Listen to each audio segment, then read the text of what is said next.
Hi, welcome back to 345 Delta Foxtrot. My name is David Forgerson. Okay, I've been doing a series of videos on riveting. This is going to be Rivets Part 6, and we're going to be talking about measuring the strength of drilled out rivets, or rivets that have been replaced. I'm not going to go over stuff that I've talked about before, so you might want to go back and watch the last couple of videos so you know what's going on.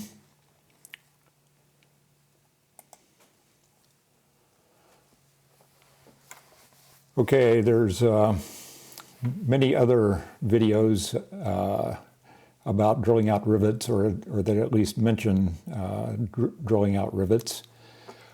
As part of the laser cut parts fiasco that Van's aircraft had, they recommended that people drill out large quantities of rivets to replace laser cut parts. So they had Scott McDaniels make a video on how to drill out rivets. And it's a good video. I recommend you watch it. He has one other video, and it's on how to build the fuel tanks, and it's also a good video. I don't really have much to add to his video about just the techniques for drilling out rivets, except for one thing, and that is practice.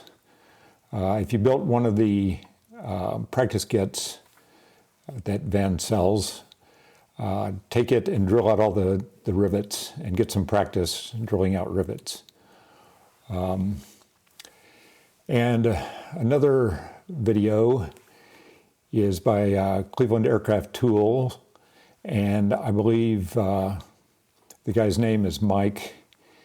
And this particular video is, it's called Hangar Hangout, and it's just people calling in, responding online with questions, and he just talks about whatever people want to talk about. So it's a pretty long video. It's probably an hour long. If you go to 28 minutes into the video, he talks about how to use their rivet gauge.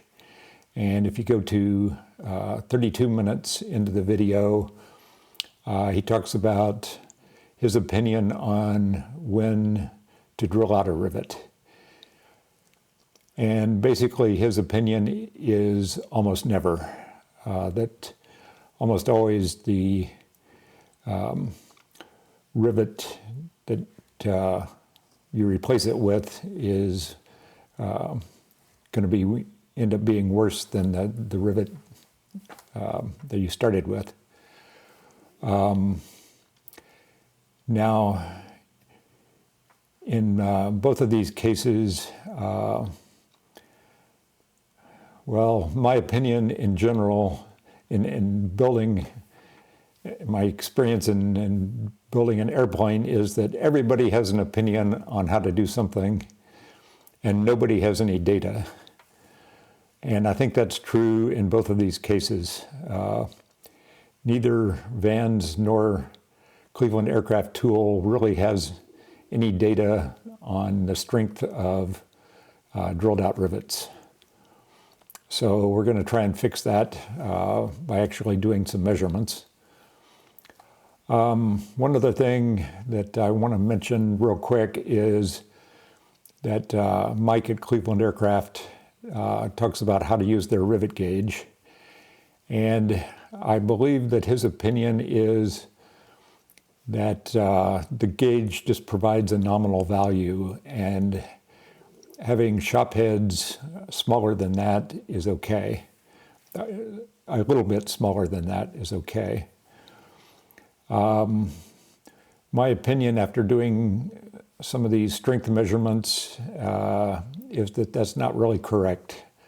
My opinion is that you should, that none of your shop heads should fit through the rivet gauge. Now, if you go back and watch my previous videos, you can decide for yourself. You can see the data and you can decide what you want to do.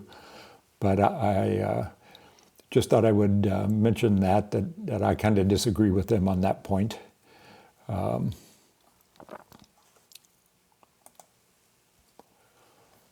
Okay, this is experiment number 3, and the rivets for this experiment are all 426AD 3-3s, unless otherwise specified. Toward the end, we're going to talk about some other rivet, but it'll be clear. These are all flathead rivets, so both layers of metal were dimpled, unlike as shown in the picture to the right. Those are clearly round head rivets. And H for all these rivets was very close to 1.5 times D. Okay, the aluminum for this experiment was all the normal Vans skin aluminum, which is 2024 T3 alloy. It's about 16 thousandths thick, and as I already mentioned, both layers are dimpled.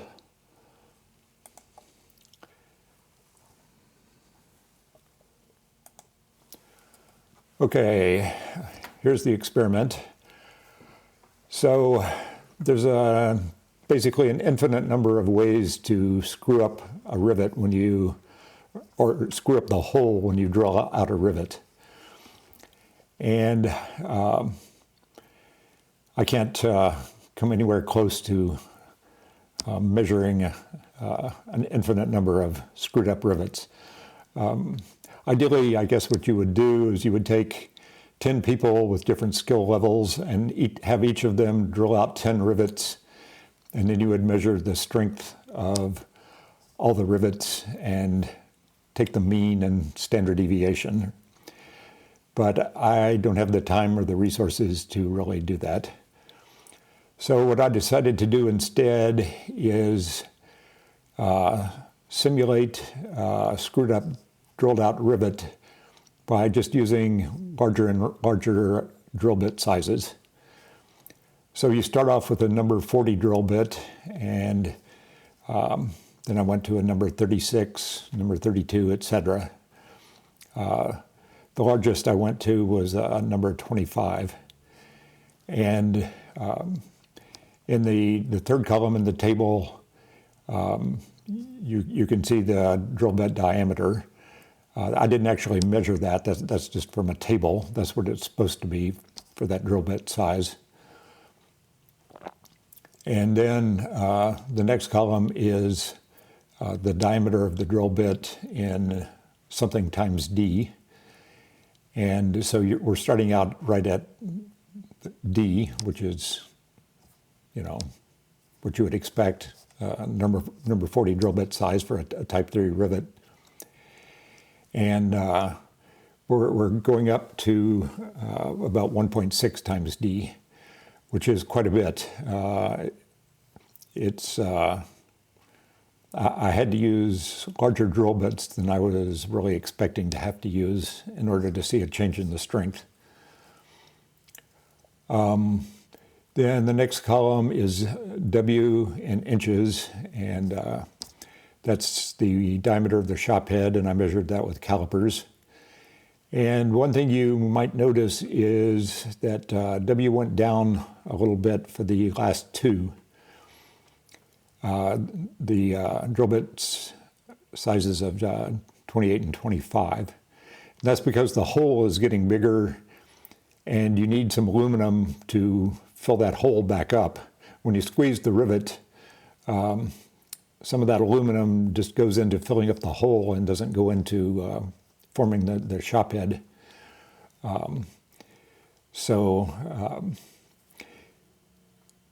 Then the next column after that is W in terms of something times D, and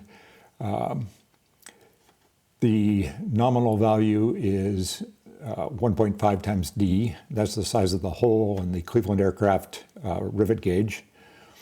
And so these are squeezed significantly more than that with a, as already mentioned, a small reduction in the last two. And then the next column is the strength that I measured in pounds. And for the number 40 drill bit hole, I got basically what I've gotten before. I'm getting fairly consistent results, you know, right in the 125 to 128 pound range. So, you know, things seem to be going fairly consistently here. And you don't see hardly any drop off in strength until you get to about a number 32 drill bit size. And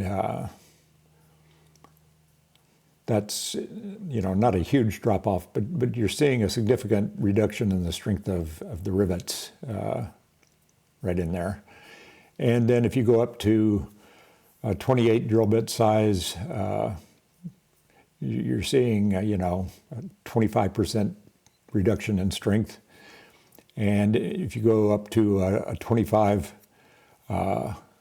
size drill bit, it's significantly less than half, somewhere around a third of the original strength. And so the factory head is what failed, except for the last sample, and that's where the shop head actually failed. And so I think that what I was talking about before is what's going on, that some of the aluminum is going to fill up the hole and is not going into the shop head. So the shop head is not as big, and then it eventually, you know, that's the source of the failure. It pulls through the hole. So that's another reason that I think that you should squeeze rivets more than Mike at Cleveland Aircraft recommends. That you should squeeze rivets so that none of them fit through the 1.5 times D hole in the rivet gauge.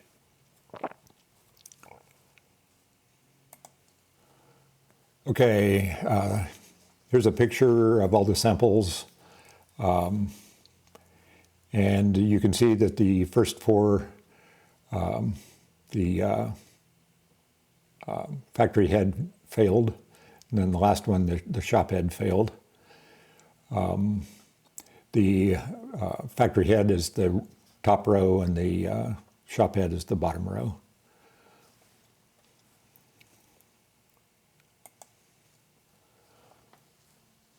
Okay, so that's all nice, but when you drill out a rivet, you know, how big is the hole?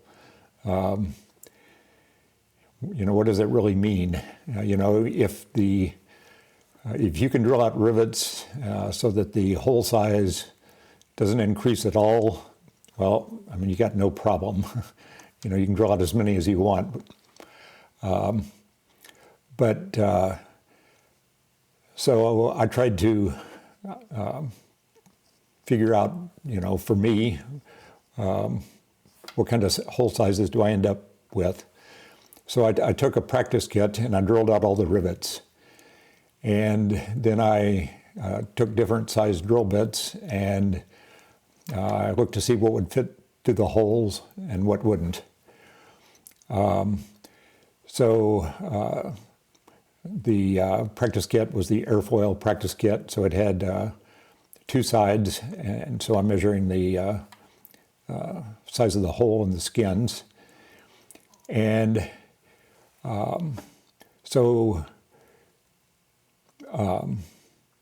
all total on both sides, there were 79 holes, and a number 36 drill bit would fit through every single hole.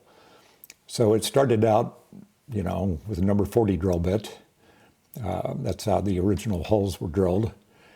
And after drilling out the rivets, every single one was bigger than a number 36 drill bit.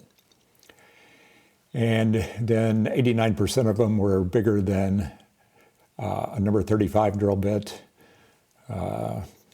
etc. Go down to 5% of them were bigger than a number 31 drill bit, and all of them were smaller than a number 30 drill bit. Now, a number 30 drill bit is the size that you normally use for a number 4 rivet. So, you know, if you got holes that big, you should really, you know, start considering, you know, maybe just replacing them with number 4 rivets instead of number 3 rivets. And then the last column is the strengths that I measured. So you can see that about 20% of my rivets would have a strength of 108 pounds or less, which is a fairly significant reduction. You know, if you've only got 1 or 2 rivets, you know, drill it out, replace it, it's no big deal. You know, if almost all your rivets are 125 pounds and you've got 1 or 2 here and there that are, you know, down to 100 pounds, you know, that's nothing. It doesn't really matter. Vans does put a certain amount of, you know, design margin into their parts. So I don't know their exact criteria, but I have heard numbers on the order of 10%. That, you know, if you have 1 bad rivet in 10, that's considered okay.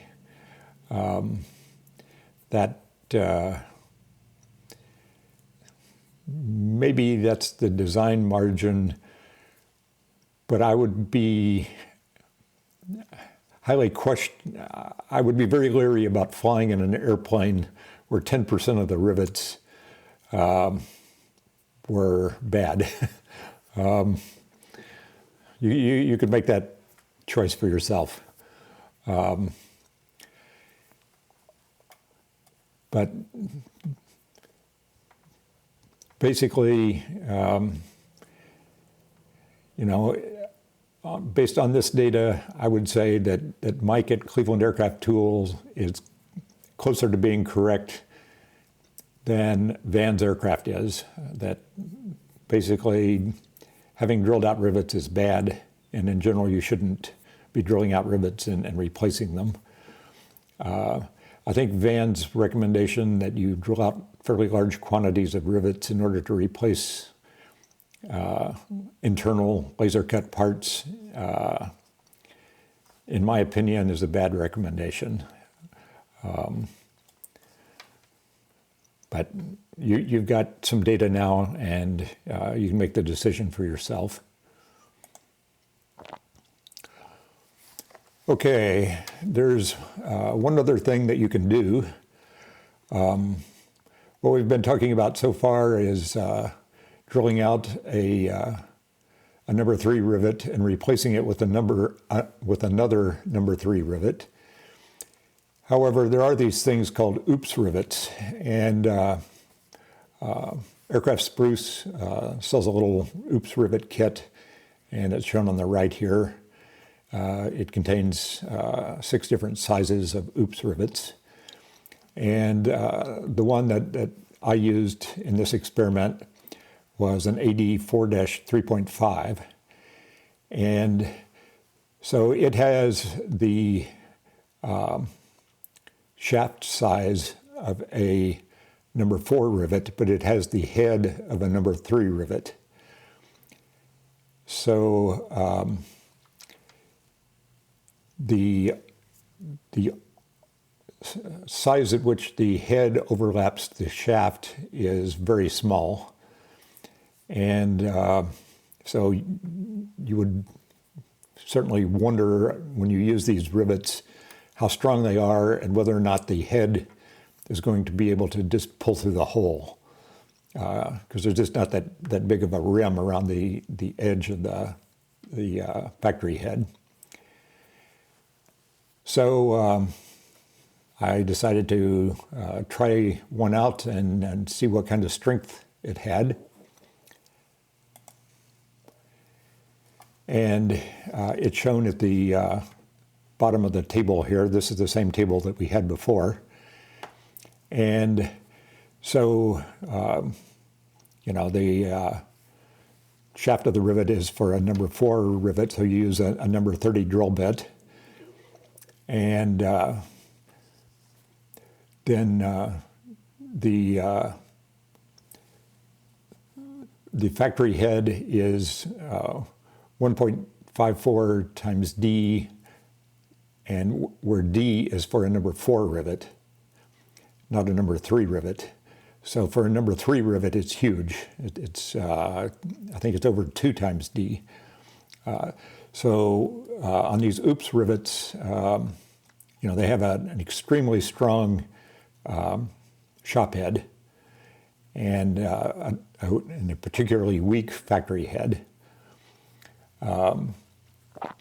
So the strength that I measured was 114, which is, a significant reduction from the nominal 125 to 128 range.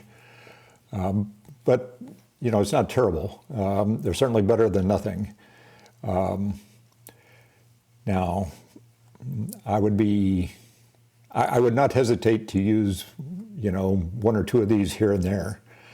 But I would personally be leery about replacing, a large quantity, replacing like 10 in a row or something. I don't think that's a good idea.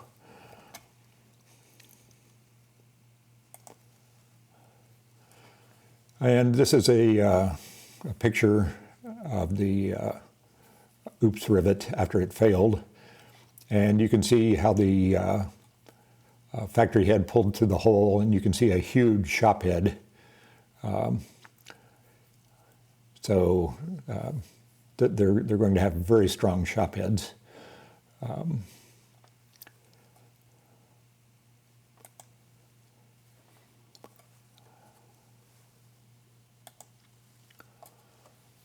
Okay, so what did we learn from this experiment?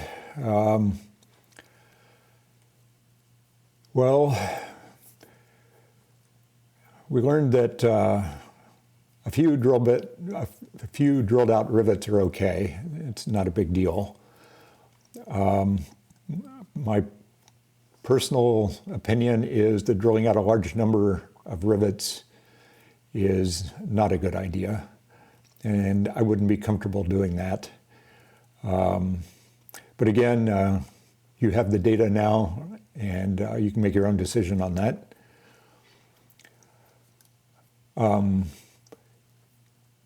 Then to get an estimate on the size of your drilled out holes, just take a number 30 drill bit. Everyone should have a number 30 drill bit, and see if that will fit through the hole. If it does, you got a problem. And you really, whatever you do to that hole is probably going to just be cosmetic only. You're going to have to just consider that as a bad rivet.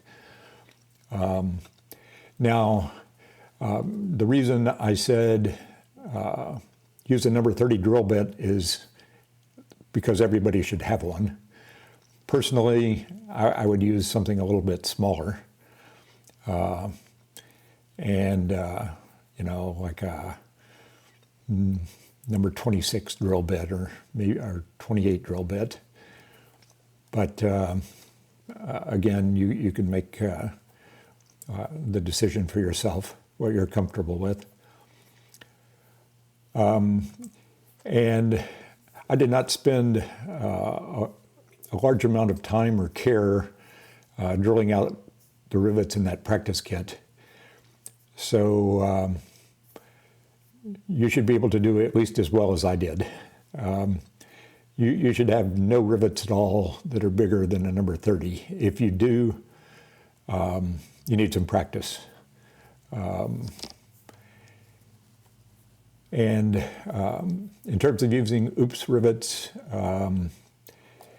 you know, one or two here and there to fix up, you know, a cosmetic problem, no problem. But I would not recommend using more than just one or two here and there.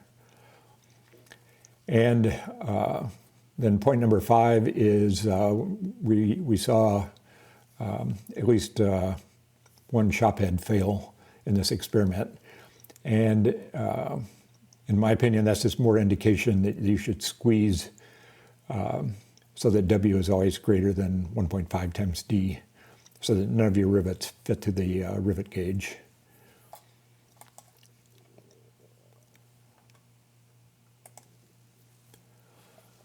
Okay, that's it for this video. If you like these videos and you want to recommend them to other people, subscribe, give them a thumbs up, and or leave a comment, and that will tell the YouTube algorithm to recommend these videos to other people with similar interests. I'll put links to my previous rivet videos in the description. I'll put a link to the oops rivets at Aircraft Spruce in the description. I think that's about it.